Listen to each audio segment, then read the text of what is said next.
dengan NIM 2111024034 dari kelas 3B Tempat Akuntansi. Pada video kali ini saya akan menjelaskan sebuah materi perbankan tentang clearing. Mari kita saksikan.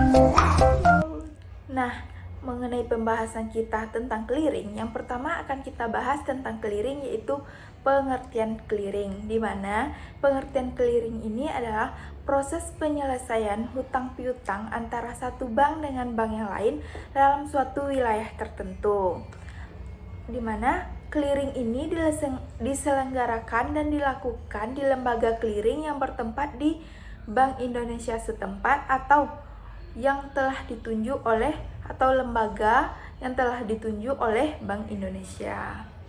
Tentunya clearing ini mempunyai peserta dong. Lah, peserta dari clearing ini ada peserta langsung dan peserta tidak langsung. Di mana peserta langsung yaitu bank-bank yang sudah tercatat sebagai peserta clearing dan dapat memperhitungkan warkat atau notanya secara langsung dengan Bank Indonesia atau melalui PT Transwarkat sebagai perantara dengan Bank Indonesia. Contoh peserta langsung dari clearing ini yaitu bank retail dan bank devisa. Yang selanjutnya ada peserta tidak langsung. Peserta tidak langsung dari clearing ini yaitu bank-bank yang belum terdaftar sebagai peserta clearing, akan tetapi mengikuti kegiatan clearing melalui bank yang telah terdaftar sebagai peserta clearing. Nah, contoh dari peserta tidak langsung ini yaitu Bank BPR. Nah, yang selanjutnya yang akan kita bahas yaitu jenis-jenis dari clearing. Clearing ini mempunyai 3 jenis. Yang pertama yaitu clearing umum, kedua clearing lokal, dan yang ketiga clearing antar cabang. Yang pertama yaitu clearing umum. Clearing umum ini adalah sarana perhitungan warkat-warkat antar bank yang pelaksanaannya diatur oleh Bank Indonesia. Yang kedua yaitu clearing lokal. Clearing lokal ini adalah sarana perhitungan warkat-warkat antar bank yang berada dalam suatu wilayah clearing atau wilayah yang sudah ditentukan.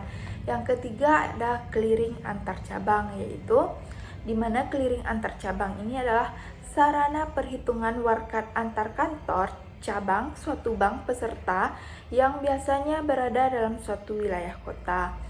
Clearing ini dilakukan dengan cara mengumpulkan seluruh perhitungan dari suatu kantor cabang untuk kantor cabang lainnya yang bersangkutan pada kantor induk yang bersangkutan. Nah, yang selanjutnya ada warkat clearing. Tentunya kita harus mengenal apa itu warkat clearing. Jadi, warkat clearing ini adalah alat yang digunakan dalam transaksi clearing, di mana alat-alat itu berupa cek, bilet giro, surat perintah kiriman uang atau bukti transfer, ada nota debit, nota kredit. Jadi itulah alat-alat yang digunakan untuk transaksi clearing. Nah, warkat-warkat yang dikeliringkan ini dapat digolongkan menjadi 4 kategori. Yang pertama yaitu nota debit keluar, yang kedua nota debit masuk, yang ketiga nota kredit keluar, dan yang keempat nota kredit masuk. Nah, mari kita bahas masing-masingnya. Yang pertama yaitu nota debit keluar. Nota debit keluar ini adalah warkat yang dikeliringkan oleh nasabah untuk keuntungan rekeningnya. Bila tidak ada tolakan, maka saldo rekening bank penagih akan bertambah di Bank Indonesia. Yang kedua, kita akan membahas tentang nota debit masuk. Nota debit masuk ini adalah warkat yang diterima oleh suatu bank atas cek atau bilet gironya sendiri yang telah ditarik oleh nasabah. Jika tidak ada tolakannya, maka akan mengurangi saldo bank di Bank Indonesia. Yang ketiga ada nota kredit masuk. Nota kredit masuk adalah warkat atau nota yang diterima oleh suatu bank untuk keuntungan rekening nasabahnya. Saldo bank penerima bertambah di Bank Indonesia. Nah, yang terakhir ada nota kredit masuk. Nota kredit keluar. Nota kredit keluar ini adalah warkat atau nota dari nasabahnya untuk dikirim atau disetor kepada nasabah lain pada bank lain. Saldo bank pengirim akan berkurang di Bank Indonesia. Jadi, itulah warkat-warkat yang ada pada clearing. Nah, warkat tersebut ada juga warkat yang bukan clearing. Di mana warkat yang bukan clearing ini yang pertama yaitu warkat-warkat yang belum memenuhi syarat-syarat warkat clearing. Yang kedua, penyetoran warkat kepada penyelenggara untuk keperluan penyelesaian saldo negatif dan saldo debit. Dan yang ketiga, penyetor-penyetor lain yang ditetapkan Bank Indonesia berdasarkan kebutuhannya. Nah, yang terakhir akan kita bahas mengenai clearing ini yaitu yang tentang mekanisme clearing. Mekanisme clearing ini, baiklah kita lihat gambar ini, di mana yang pertama ada dua orang yaitu kita sebut saja Tuan A dan Tuan B. Tuan A ini mempunyai hutang kepada Tuan B. Dia membayarkannya dengan menggunakan cek. Maka Tuan A menyerahkan cek kepada Tuan B. Karena Tuan B ini merupakan nasabah dari Bank BRI Padang, maka Tuan B ini menyetorkan ceknya kepada Bank BRI Padang untuk dicairkan.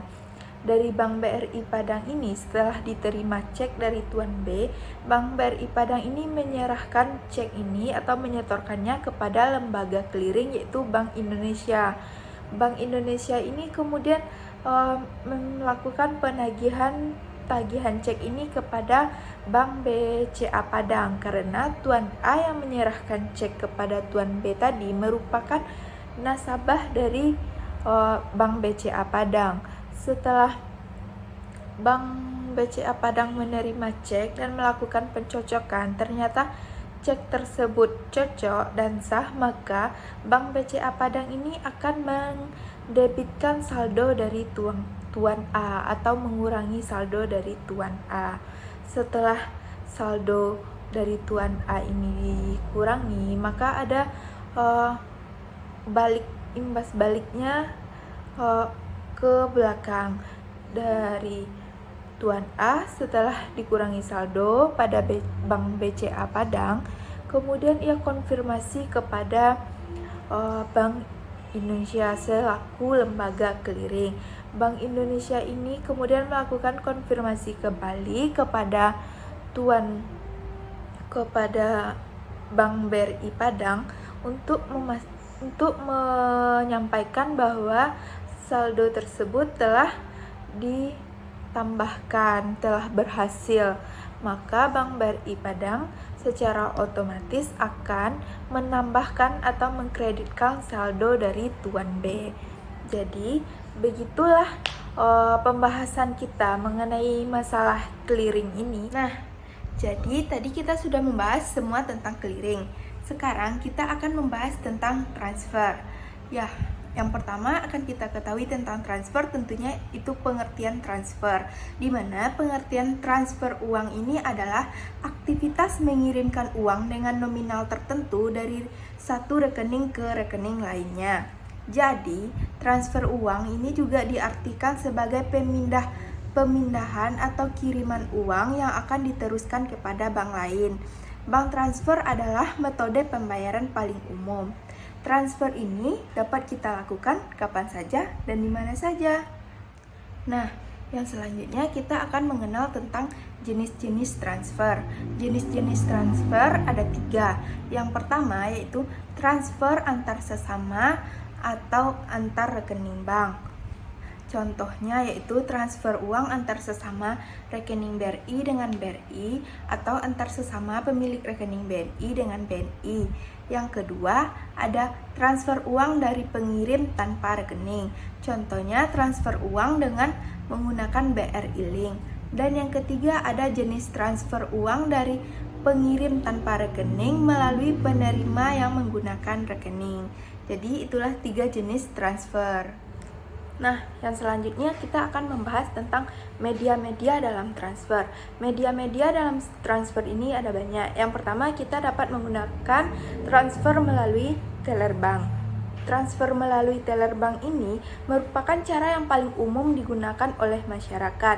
Biasanya transfer melalui bank ini dilakukan dalam jumlah transfer tunai dalam jumlah banyak karena akan menjaga keamanan dari pihak yang mentransfer, menjaga keamanan uangnya.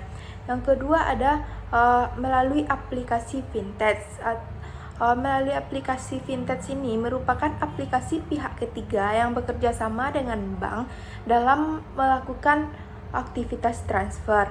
Biasanya dapat berupa Dana, GoPay, dan yang lainnya.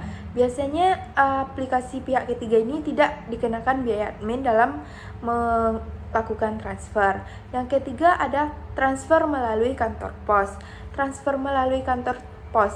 Biasanya kita hanya mengenal kantor pos sebagai tempat pengiriman surat, tapi ternyata melalui kantor pos kita juga bisa melakukan transfer yang bisa dikenal dengan sebutan layanan wesel. Yang keempat ada transfer melalui minimarket.